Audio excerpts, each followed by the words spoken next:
मित्रांनो, जय जिजाऊ जय शिवराय. आज आपण एका अनोख्या आणि प्रेरणादायक ऐतिहासिक विषयावर चर्चा करणार आहोत, ज्यामुळे तुमच्या आयुष्यात नक्कीच सकारात्मक बदल घडू शकतात. चला तर मग सुरुवात करूया आजच्या या महत्त्वाच्या आणि शिक्षाप्रद विषयाला. छत्रपती शिवाजी महाराज यांचे नाव घेतल्यावर आपल्या डोळ्यांसमोर दिसतो तो पराक्रम, दूरदृष्टी आणि असामान्य नेतृत्वाचा मूर्तिमंत आदर्श.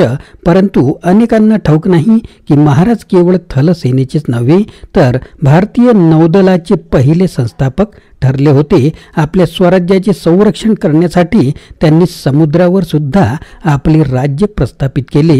या व्हिडिओमध्ये आपण जाणून घेणार आहोत कुळवाडी भूषण या ग्रंथातून पुरेशी ऐतिहासिक माहिती घेऊन कसे छत्रपती शिवरायांनी 1656 मध्ये महाड येथे पहिले बंदर उभारण्याचा निर्णय घेतला आणि पुढे समुद्र सत्तेचे महत्त्व अधोरेखित करून भारतीय पहिल्या नौदलाची स्थापना केली. आजच्या व्हिडिओतील आपले ठळक मुद्दे काय असणार आहेत, तर शिवरायांनी 1656 मध्ये जावळी आणि महाड ताब्यात घेण्यामागची रणनीती नेमकी काय होती.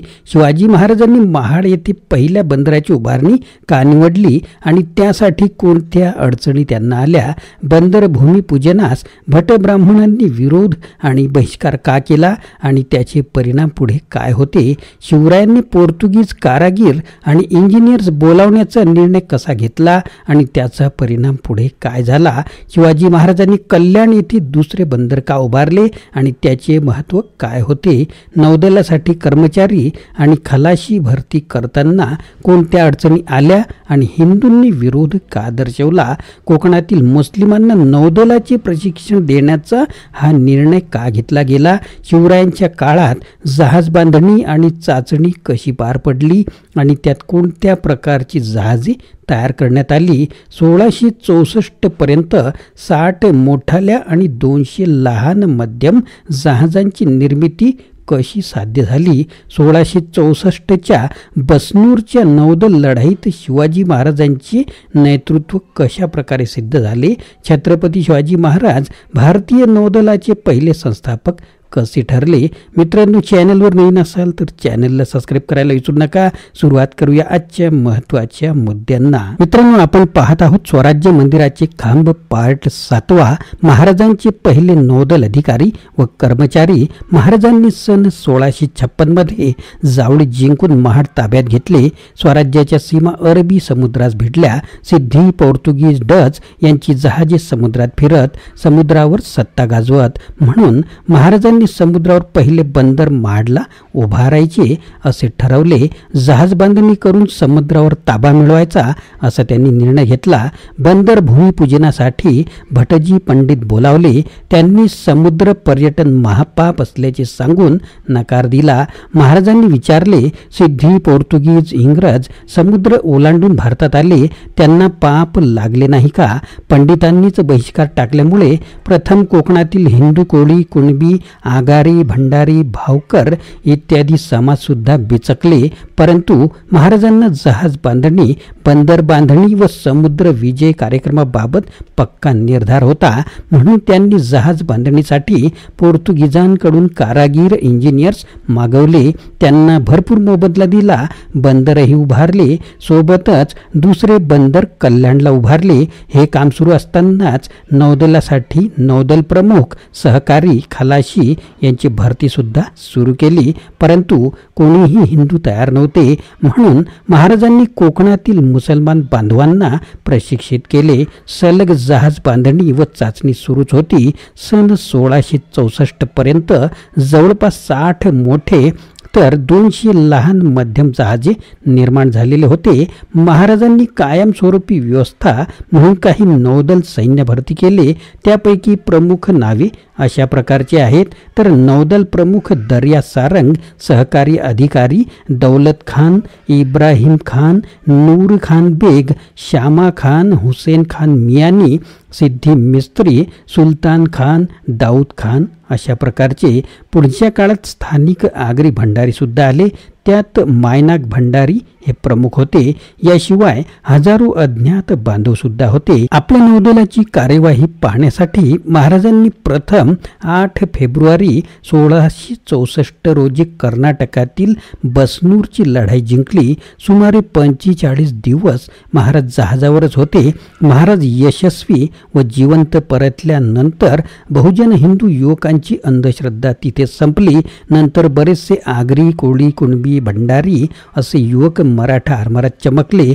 महाराज भारतीय नौदलाचे संस्थापक ठरले. आता पाहूया अपरिचित अज्ञात सहकारी ज्यांनी स्वराज्याचे खांब बनून पुढे प्रगती केली. तर महाराजांच्या बालपणापासूनच शिक्षण, मार्गदर्शन, सहाय्य अशा अनंत प्रसंगी हजारो सामान्य जनतेने महाराजांच्या हितासाठी, सुरक्षिततेसाठी मुंगी होऊन लहान मोठ्या जबाबदारी पार पाडलेल्या आहेत. यात रयतेचा सहभाग सर्वात मोठा होता. यात महाराजांच्या जीविताशी जोडलेले प्रमुख प्रसंग म्हणजेच शहाजी महाराज अटक प्रकरण, अफझल खान भेट, पन्हाळगड वेढा, शाहिस्तेखान सर्जिकल स्ट्राईक, औरंगजेब बादशहाची आग्रा येथे भेट, जालना मोहीम 1679 अशा प्रकारचे आहेत. यातील आग्रा भेट वगळता इतर प्रसंगात महाराष्ट्रातील परंपरागत मावळे सोबत होते. परंतु आग्रा येथील प्रसंगात महाराजांना उत्तर भारतातील त्या काळच्या सर्व राज्यातील सर्व धर्म जातीच्या स्थानिक रयतेने आपले जीव पणास लावून औरंगजेब बादशहाच्या फरमानास न घाबरता सर्वतोपरी सहकार्य केले. त्यामुळेच महाराज महाराष्ट्रात जिवंत परत येऊ शकले.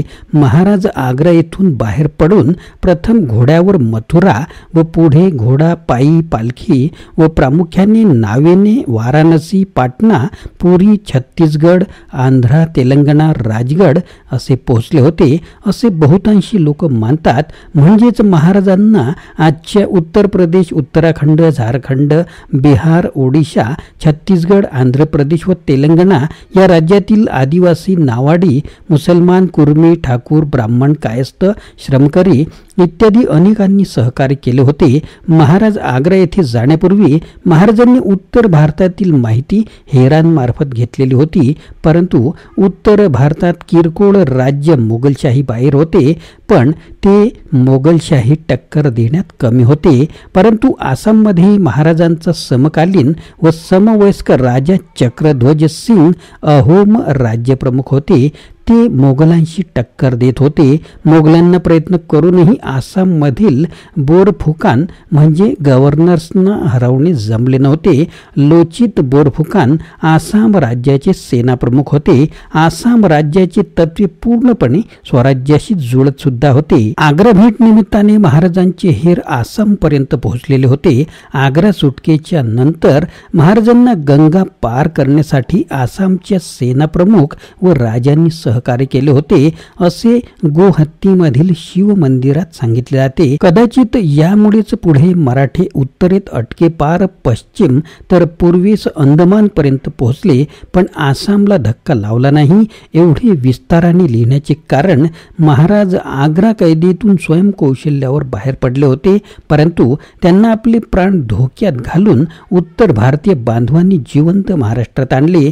ते स्वराज्याचे मोठे खांब आहेत हे आपण ध्यानात घेतले पाहिजे. त्यांना विशेष अभिवादन. मित्रांनो, यापूर्वीचे या व्हिडिओचे भाग सुद्धा पहा आणि या पुढील येणारे व्हिडिओचे भाग सुद्धा नक्कीच पहा. छत्रपती शिवाजी महाराज यांची दूरदृष्टी, त्यांच्या अपार धैर्याने आणि दृढ संकल्पाने त्यांनी भारतीय नौदलाचे पहिले संस्थापक म्हणून इतिहास घडवला.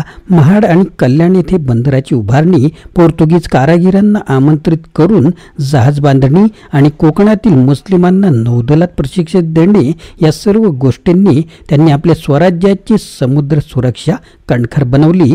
बसनूरच्या विजयाने या नौदलाच्या सामर्थ्याला सिद्ध केले. शिवाजी महाराजांच्या या दूरदृष्टीमुळे भारताला एक नौदल शक्तीचा पाया लाभला. या व्हिडिओद्वारे आपण त्यांच्या योगदानाला अभिवादन करतो आणि त्यांचे अद्वितीय कर्तृत्व आपल्या मनात सदैव प्रेरणा ठरावी हीच अपेक्षा. मित्रांनो, आशा आहे की तुम्हाला हा व्हिडिओ आवडला असेल. कृपया लाईक करा, शेअर करा आणि तुमच्या मित्रांसोबतही हा व्हिडिओ शेअर करा. चॅनलला सबस्क्राईब करा आणि आमच्यासोबत या शिक्षणाच्या प्रवासात सामील व्हा. जय जिजाऊ, जय शिवराय, जय महाराष्ट्र.